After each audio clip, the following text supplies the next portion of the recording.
Un pasteur vous répond, le podcast où Florent Varac répond à vos questions, envoyez à contact@toutpoursagloire.com. Bonjour à tous, je suis accompagné d'Alain Stamp pour un second podcast dédié au mentorat. Alors, je vais quand même présenter mon ami et mon frère et mon mentor Alain. C'est vrai qu'à plusieurs reprises, il a été dans ma vie non seulement d'un secours, mais d'un conseil, d'une perspective qui a été utile pour moi pour dépasser certains caps ou bien pour envisager d'autres orientations dans mon ministère. Je suis vraiment reconnaissant, Alain, que tu sois venu sur ce petit podcast. Bienvenue. Avec grand plaisir, merci beaucoup. Alors, Alain, je ne sais pas s'il faut le présenter, mais il est connu dans toute la francophonie. C'est un homme qui a exercé un ministère en tant que missionnaire avec France pour Christ pendant de nombreuses années, qui a été aussi l'auteur d'une chronique radio évangélique, qui est l'auteur de plusieurs livres, qui a été aussi le président d'une organisation missionnaire, France Évangélisation, et qui a vraiment mis en avant le mentorat en francophonie. Et il enseigne, et il est le mentor de bien des jeunes, que ce soit en France, en Belgique, en Suisse, mais aussi dans les pays d'Afrique francophone. Donc pour moi, c'est vraiment un privilège de l'accueillir. Je suis très frustré que nous ayons que des émissions de quelques minutes pour développer les thèmes que nous avons. Mais dans un podcast précédent, on a parlé de la responsabilité de transmettre, puisque finalement, c'est un peu de cela dont il est question, ou plutôt d'accompagner. Et moi, ce que je veux qu'on regarde maintenant, c'est comment être ou devenir mentor. Alors, avant de se lancer un peu dans le vif du sujet, Alain, tu nous rappelles ce qu'est le mentorat rapidement? Oui, le mentorat, c'est une expérience spirituelle, relationnelle à long terme, dans lequel une personne, le mentor, capacite, c'est-à-dire équipe, donne l'autorité, le pouvoir d'agir, avec des notions d'autonomisation, de responsabilité, de montée en puissance, etc. Donc, capacite, ce verbe qu'on utilise peu en français, mais qui est pourtant bien adapté à notre situation, en vue une personne, son mentoré ou son protégé, en vue de l'exercice de responsabilité dans l'Église. Et il le fait en partageant les ressources données par Dieu. Et je voudrais juste te raconter une petite anecdote sur ce point. On pourrait peut-être aussi renvoyer nos auditeurs au livre que j'ai coécrit avec Martin Sanders aux éditions BLF, qui s'appelle Multiplier Leader, l'art du mentorat. J'ai eu une conversation avec le responsable d'une grande œuvre nationale parmi les étudiants en France. Et le gars m'a dit, Alain, j'ai lu ton livre sur le mentorat, maintenant je cherche des outils. Et moi, je suis resté complètement étonné. Je dis, mais qu'est-ce que tu cherches comme outil? C'est toi l'outil. Oui, le livre est l'outil. Et toi, tu dis, c'est l'individu l'outil. Oui, non, l'outil du mentorat, c'est l'expérience reçue par le mentor, reçue de Dieu. Et c'est pour ça que je reviens sur la fin de ma définition, en partageant avec le mentoré les ressources reçues de Dieu. C'est pour ça que je dis, pourquoi tu cherches des ressources? Les ressources, c'est ton expérience, c'est ta vie avec Christ, c'est ta façon de voir les choses au point où tu en es dans le développement de ton propre leadership. Il n'y a pas besoin de chercher des questionnaires, des bouquins, des tests, tu vois ce que je veux dire? Mais non seulement je vois ce que tu veux dire, mais c'est tellement à la fois enthousiasmant et reposant. Parce que ce n'est pas simplement une question de bibliothèque, d'outils, d'analyse que l'on doit un peu de façon technique développer ou analyser avec quelqu'un, mais c'est vraiment aussi une dépendance sur le Saint-Esprit. Absolument. Dépendance du Saint-Esprit et partage de tes propres découvertes de l'œuvre de Dieu dans ta vie, les chemins par lesquels tu es passé, etc. C'est pour ça que je dis toujours, le mentor n'a pas besoin d'être imparfait, il a besoin d'être quelqu'un qui est passé par un certain nombre de creusets, de situations difficiles. Tu sais, une chose qui, je le sens bien, qui intéresse souvent mes protégés, c'est que je suis passé par 20 ans d'épreuves avec ma première femme, qui était atteinte de sclérose en plaques, qu'on a pu soigner pendant 10 ans à la maison, et qui a après été hospitalisée en long séjour pendant 10 ans. Et ce que mes protégés veulent savoir, c'est comment tu as fait. comment c'était pour toi. Ils ne veulent pas savoir si je suis un champion de Dieu. Ils veulent savoir comment je puis passer quand j'étais au ras des pâquerettes, quand j'étais au 4e dessous, comment j'ai vécu ça.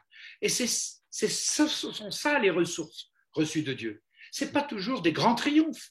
Moi, je suis frappé comment Paul raconte, mais regardez-nous, on était presque à la mort, on a reçu des coups de bâton, on avait faim, on n'avait rien. Il raconte tout presque, je ne vais pas dire, oui, presque les plus mauvais côtés de son ministère. Et il dit, et c'est ça qui va vous encourager. C'est ça les ressources reçues de Dieu dans la définition du mentorat. Wow, ok. Donc ma question un peu qui suit, elle va être un petit peu légère par rapport à tout ce que tu viens d'évoquer dans l'intensité spirituelle et émotionnelle que ça représente. Mais quand on pense mentorat, parfois on a une vision, on peut avoir une vision un peu élitiste. Est-ce que c'est pour une élite le mentorat? Alors, d'après la définition que j'ai donnée, il s'agit d'accompagner quelqu'un qui a reçu de Dieu des responsabilités à accomplir dans l'Église. Donc, ça serait intéressant aussi si on n'a pas discuté tellement aussi de la définition du leader, mais je vais peut-être te la donner. Moi, j'utilise la définition de Robert Clinton. D'ailleurs, on va parler un peu de Robert Clinton comme ressource à propos dans la suite du podcast.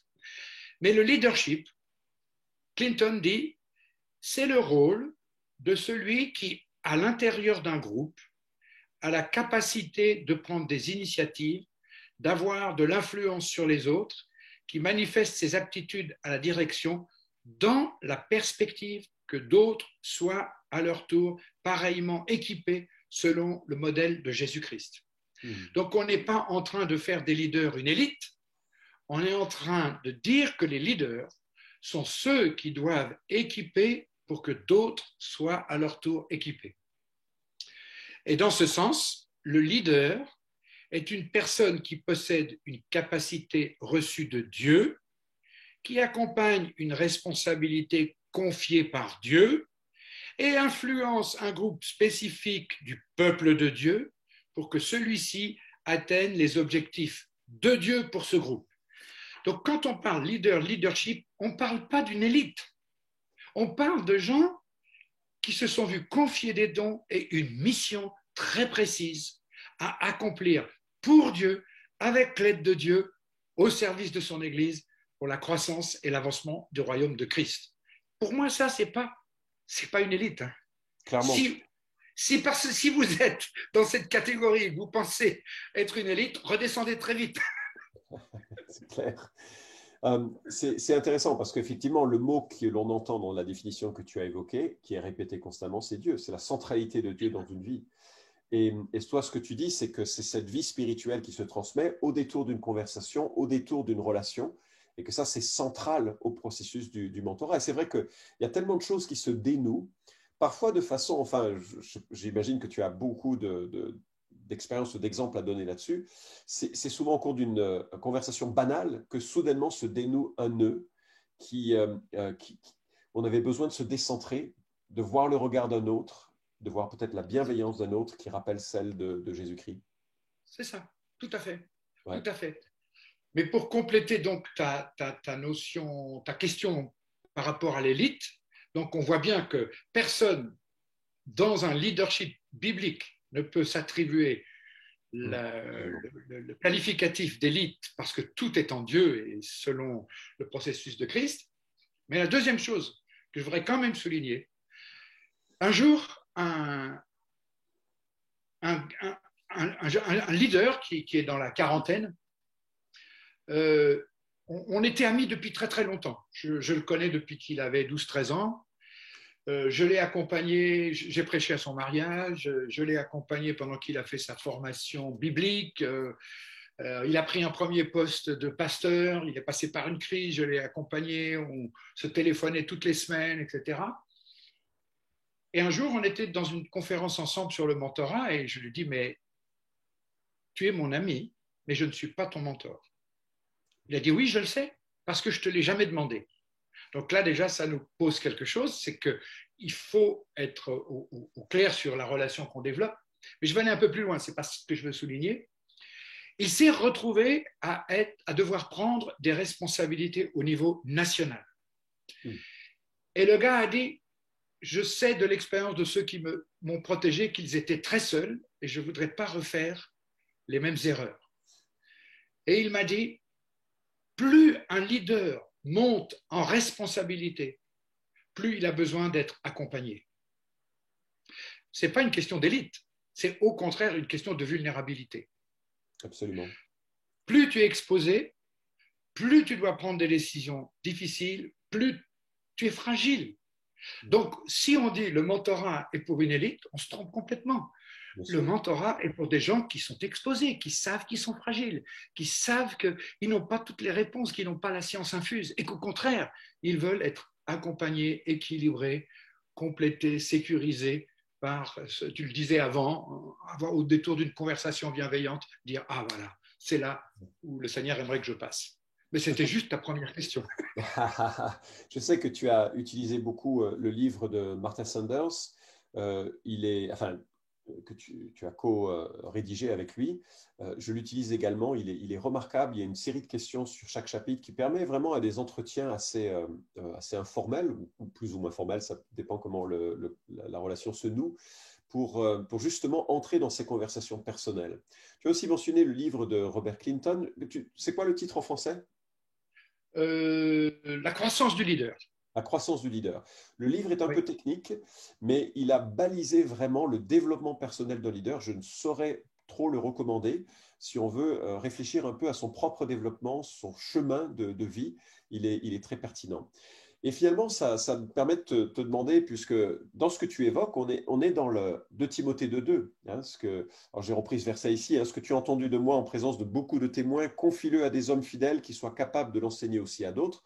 On est vraiment… Alors, il y a une partie de 2 Timothée 2 qui est une instruction, mais il y a aussi la notion d'homme fidèle avec qui on va passer du temps. Il y a des cercles concentriques de proximité avec les gens que nous côtoyons. Alors, par quoi commencer quand on est dans cette logique de dire, OK, je voudrais devenir mentor, je voudrais pouvoir transmettre, je voudrais pouvoir donner à d'autres, accompagner d'autres. On commence par quoi dans ce genre de situation? On peut aussi se poser la question en sens inverse en tant que le disciple qui souhaite être accompagné. Il commence par quoi? Alors, permets-moi de ne pas répondre immédiatement à ta question parce que, merci, tu as parlé de Clinton et l'intérêt de Clinton, c'est qu'il montre quel est le parcours de croissance d'un leader. Et ce que Clinton montre, c'est que le mentorat devrait devenir central dans la vie d'un leader à partir, il donne 6 étapes ou 7 étapes, 6 étapes, et à la mi-temps de son parcours de leader, le mentorat devrait être un objectif de chaque leader. Et là, alors, c'est exactement ce que disent aussi les non-chrétiens. Les non-chrétiens qui étudient le mentorat tel qu'on peut le pratiquer dans le sport, la politique ou le monde des affaires disent que le mentorat est plutôt réservé à la deuxième mi-temps de la vie, quand on a soi-même déjà une certaine expérience de vie et qu'on peut partager des ressources données par Dieu, comme on le disait avant. Et c'est par là que quelqu'un qui aimerait multiplier, enfin, c'est par là que devrait commencer le mentorat pour les leaders. Ils devraient avoir la vision de la multiplication telle que Jésus l'avait, en formant 12 disciples qui vont en former d'autres, comme Paul l'avait, l'a reproduit en formant Timothée et en engageant Timothée à former d'autres. Donc il y a une vision de la multiplication qui est, à mon avis, au cœur de l'évangile pour la formation de disciples, mais au cœur de l'évangile pour la formation de leaders et de cadres dans l'Église. Et ensuite, on devrait s'interroger, où est-ce que j'en suis dans mon parcours? Est-ce que maintenant, le Seigneur ne me donne pas cette responsabilité de commencer à m'investir dans la vie d'autres pour préparer la prochaine génération? Et c'est justement ce qui a manqué. C'est probablement une des raisons de ce qu'on est un peu en pénurie de mentors en France, c'est que beaucoup de serviteurs de Dieu qui ont une expérience dans leur vie n'ont pas été accompagnés avant. Donc, ils n'ont pas l'idée de comment ils pourraient s'investir dans la vie d'autres pour les aider à les affermir dans leur mentorat. Alors, par où commencer? Par où commencer quand on cherche un mentor? C'est ça le sens de ta question? Oui, ou quand on cherche des mentorés, si on se dit, Oui. Alors, ouais, je pense. alors ben, par où commencer quand on est un jeune leader seul dans le ministère? Il faut identifier autour de soi les leaders qui sont des exemples et à qui on a envie de ressembler. On le disait dans l'autre podcast, soyez mes imitateurs comme je le suis moi-même. Donc là, il y a un principe de vérité et de reproductibilité. Et je pense que naturellement, on se sent attiré par certaines personnes dont on voit une forme de spiritualité, de fidélité au Seigneur qui fait envie. On se dit, ah, moi, j'aimerais bien vivre ça aussi dans ma propre vie. Alors ça, c'est pour ceux les mentorés qui chercheraient un mentor. Ça serait le premier pas, c'est d'ouvrir leurs yeux et de découvrir des modèles, si j'ose m'exprimer ainsi. Pour ceux qui sont en situation d'être des modèles, moi, je trouve qu'il suffit de s'intéresser aux jeunes leaders qui arrivent derrière nous, leur poser des questions, s'approcher d'eux, leur demander comment tu vas, comment ça marche pour toi et tout. Et d'un seul coup, les vannes vont s'ouvrir. Souvent, il y a des jeunes qui sont très seuls, qui attendent juste qu'on leur pose la question comment tu vis tes responsabilités, comment ça va dans ta famille, quels sont tes derniers combats, qu'est-ce que le Seigneur t'a dit, qu'est-ce que tu vois que le Seigneur est en train de faire dans ta vie, qu'est-ce que tu discernes, enfin, voilà. Justement, en t'entendant, je vois le rôle des questions, en fait. Les questions sont super importantes dans le mentorat, plus que ce que tu peux apporter, n'est-ce pas? Bien sûr. Moi, j'ai presque envie de dire que c'est l'écoute qui est importante. Moi, je suis un grand bavard, tu le remarques, hein, je ne te laisse pas beaucoup placer, mais je dois dire que le Seigneur m'a vraiment encouragé ces dernières années à écouter. C'est rigolo parce que j'ai un de mes protégés. En ce moment, il passe une crise, une situation difficile. D'ailleurs, j'ai écrit 3 lettres sur mon blog à un jeune leader qui passe par l'épreuve. Et en fait, c'est pas fictif. J'ai changé le prénom, mais ce gars existe vraiment. On se téléphone toutes les semaines. Et c'est un gars qui a besoin d'instants de silence et de réflexion. Et on est au téléphone et il y a des grands blancs. Et au début, je lui disais, tu es là? Tu es là? Oui, oui, je suis là. Et maintenant, j'ai appris à me taire et à laisser le temps nécessaire. Et souvent, ce grand blanc se termine par « Ah oui, ça me parle ». Et là, je dis « Dieu est en train de faire le job ». Donc, c'est l'écoute. Et pour alimenter l'écoute, c'est poser des bonnes questions. Mais j'aurais envie de dire que ce que le mentor et le protégé doivent faire, c'est chercher à écouter ce que Dieu est en train de faire dans la vie du protégé. Tu vois ce que je veux dire? Ouais. Ça dépasse l'art de poser des bonnes questions. Parce qu'un psy sait poser les bonnes questions. Hein. Tu vois ce que je veux dire? Un recruteur sait poser les bonnes questions. Nous, je pense qu'on est à l'écoute de Dieu dans la vie du mentoré. Et ce n'est pas que les bonnes questions. C'est les questions qui vont nous permettre de discerner l'œuvre de Dieu, les directions de Dieu, la conduite de Dieu. Oui. Et en fait, et ça place évidemment les frontières de façon très différente que dans le monde séculier, puisqu'il y a ce tiers omniprésent qui remplit nos vies et qui est en même temps celui qui veut piloter ces interactions pour qu'elles portent du fruit à sa gloire. Donc évidemment, et ça place déjà aussi la qualité du mentor. Il faut qu'il soit lui-même dans cette dépendance du Seigneur et qu'il tire de cela les propos qu'il tient, parce que finalement, sinon, ça pourrait être simplement une forme d'enseignement un peu, qui pourrait être stérile en dehors de ça. Ouais. Sur ce point, j'ai envie de te dire, j'ai envie d'apporter une précision. C'est que je pense qu'il doit y avoir un contrat clair entre le protégé et son mentor. Moi, je ne me sens pas le mentor de quelqu'un tant que je n'ai pas entendu d'une manière ou d'une autre. Tu as le droit de me poser toutes les questions que tu veux. Tu comprends? Oui, tout à fait. Et je pense que j'ai le droit de te poser toutes les questions que tu veux et que ça fait partie de notre relation. Ah, clairement. Et ça a été salutaire pour ma vie. Voilà, on est d'accord. Il faut qu'il y ait cette liberté de poser toutes les questions. J'ai un de mes collègues, je vais peut-être choquer certains de vos auditeurs, mais j'ai un de mes collègues qui pose pratiquement à chaque rencontre à ses protégés: comment va ta vie sexuelle avec ton épouse? Je le fais, j'avoue que je ne le fais pas aussi souvent que lui, mais ça m'arrive. Et il faut qu'il y ait cette liberté pour créer de l'espace aussi à l'Esprit de Dieu. Si on n'est pas vrai dans notre relation, comment pouvons-nous accueillir l'Esprit de vérité? Tu me suis? Bien sûr. Donc, je crois qu'il faut qu'il y ait une profonde confiance et un contrat. N'a pas besoin d'être écrit, hein. Je connais quelqu'un qui le fait écrire, c'est pas mon style, mais une liberté d'aller jusque là où on va pouvoir entendre le Seigneur. Super. Sans que ça soit de l'abus spirituel.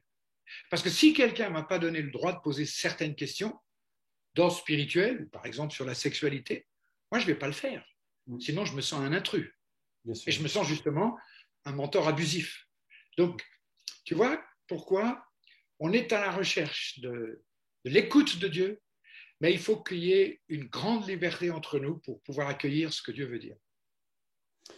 Super. Alain, je crois que c'était vraiment utile et bien sûr, ce n'est qu'une bouchée par rapport à tout ce que l'on pourrait entendre de toi. Mais je vous renvoie sur le site paroledementor.com.